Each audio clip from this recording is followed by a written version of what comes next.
Okay, this is my bow here. So you want about as long as your arm, from your shoulder down to your wrist or hand.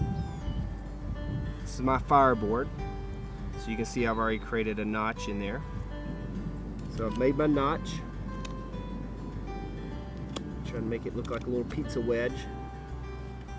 This is my spindle here.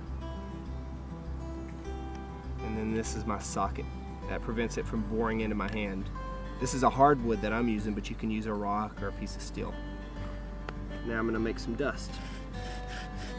So at first I'm not going to push too hard. I just want to build enough dust so that it builds up high enough to touch to the bottom portion of that spindle. Now I see that it's touching. Now I'm going to go fast. That's all we have to do right there. Now this, it'll take a little longer with other types of wood. And that's what you're going to dump into your tinder bundle. Again, this is the Egyptian bow drill. Just to go over the elements again, smaller up top for less friction.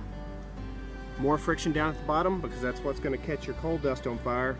Some sort of hardwood or stone or metal to use as your socket to prevent it from burning your hand. And that gives it a pivot point. That's why I want less friction up here at the top. And then for your socket, you make a little notch, a little divot. Make your notch in the front like a pizza wedge, larger portion on bottom, smaller on top. Coal dust collects in there.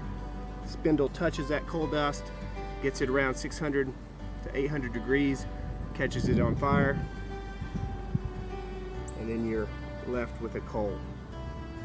The only thing that I haven't mentioned is you want your bow to be about as long as your arm. If you have a little small bow, it'll work. Man, it's a lot more effort. The longer that bow is, the longer the strokes you'll get.